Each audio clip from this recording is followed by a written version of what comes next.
Hey guys, insight number 3. We're in chapter 3 of 1Nephi. Now this one is when Lehi has another dream to send his sons back to get the plates off Laban. And yeah, good story coming in here. So first off, Nephi comes back from talking with the angel, which we just covered in insight number 2, which is in chapter 2. And his father says, look, I've had this other dream. And Laban has this record of the genealogy of our forefathers. We need this. We need this to tie us into the house of Israel, but we also need this because of what it contains, the instructions from God that it contains. Remember, not a lot of books back then.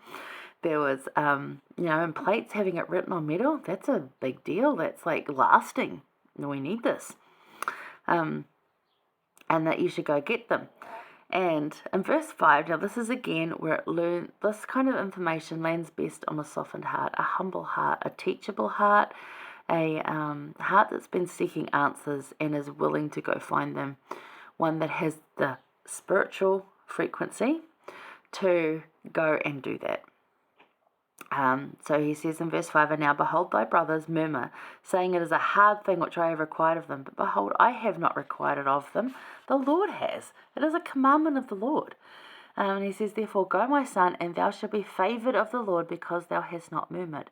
Again, choosing to be chosen, and also living a life not complaining. That's how you see that you're favoured from the Lord, because you see the blessings. If you're going to live a life not complaining, you will see the blessings. If you choose to not complain, even not to think that way, you're going to see more blessings. That's that frequency that you're on, that spiritual frequency that you tune yourself into, and it's great.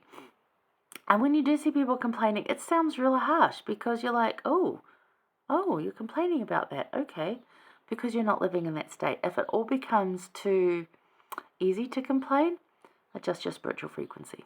There you go.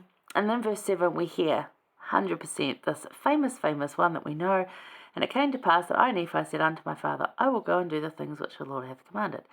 Great. We focus on that a lot.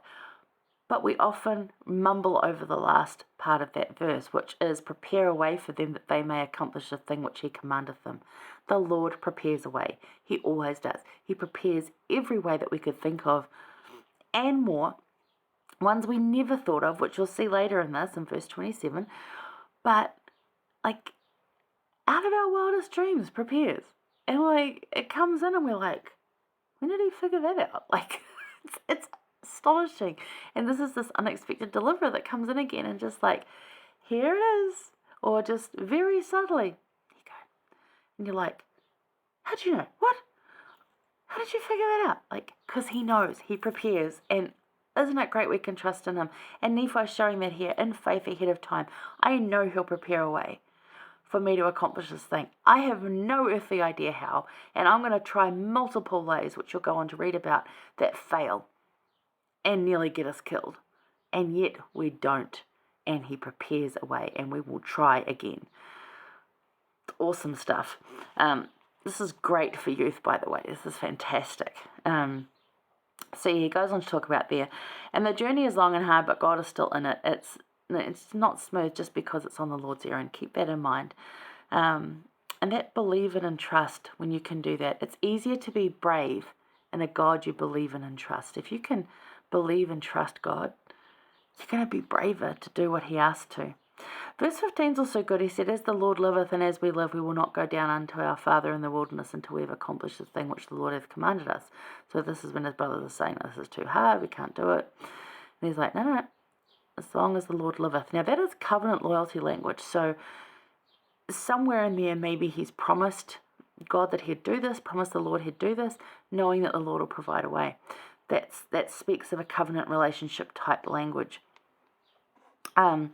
You also see again in verse 21, he says, and it came to pass that after this manner of language, again, he's speaking faithfully and rousing them up, and we can do this, we got this. So again, spiritual frequency thinking. So again, down in verse 27, it says, and it came to pass that we fled into the wilderness, and the servants of Laban did not overtake us, and we hid ourselves in the cavity of a rock. So they not only ran in the right direction, the Lord had probably prepared several different exits for them to hide from Laban's servants. But there's a cave, there's a little thing, whatever it is, that they can get into and hide. And the servants of Laban don't go looking in there. So, again, God prepared, the Lord prepared. It's there. And the same thing happens with us. It's always there. Now the angel comes and talks to them and tells them to go try again. And Laban and Lemuel again murmur, even after the angel just left. Because they're not even believing the angel at this point. They're just like, no, can't do it. Because their spiritual frequency is so off. They're only seeing negative at this point. They're only seeing hard and difficult. And even if they're comforted for a small moment, it doesn't last. It just doesn't seem to stick with them. Because they're just choosing that way. And it is hard to change that mindset, to change that spiritual frequency, to keep it there. You can change it and it just flips back to like autopilot, and you've got to change it and change it and change it. But I can tell you it does happen. It can change. You can get neural pathways, you rejig neural pathways, and it is much like cutting through a thick bush with a machete. It takes time and effort. It's hard work, but you can do it. I know you can because I have, and I'm really stubborn. So you can do it. Okay, so let's recap. Verse 5, requests, callings like this can land best on a softened heart. And why do you think that is? Why do the hard things that the Lord asks us to do land best on that humble heart? Why are we more willing then? If we're not already in it, it sounds really harsh. If we're there, we're like, okay, it's going to be hard, but I know you got my back on this. It's relationship again, isn't it? Verse 6 and verse 8, live a life not complaining and you will see how living favored feels. It really is. Try it out. Give it like a week. Give it like a day. If it's really a problem for you, give it a day. See how that pans out. It's just going to be better. Live a life not complaining. Make a sincere effort not to complain, and you will start seeing how highly favored of the Lord you are. To see how that feeling like that feels, living like that feels. Even to live daily aiming for this, you will see how living favored feels. Just daily, just a little bit every day.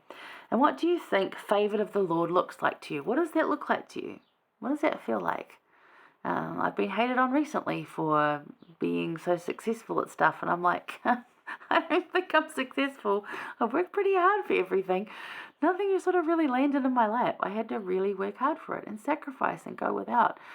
But I was willing to do the work, and I was willing to sacrifice, and that's what makes me highly favored, perhaps. I don't know why exactly. I am willing to do the work, and I'm blessed for it. And I recognize those blessings and I give thanks for them. And again, I'm blessed for it.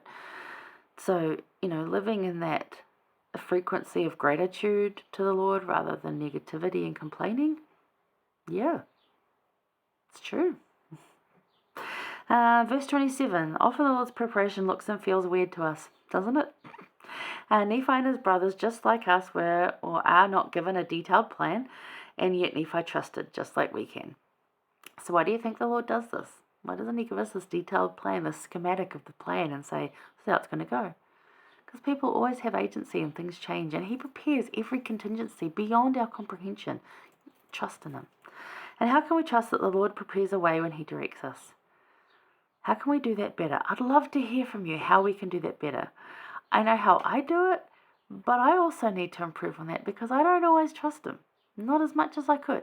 So how do you do that? Drop it in the comments because I want to know.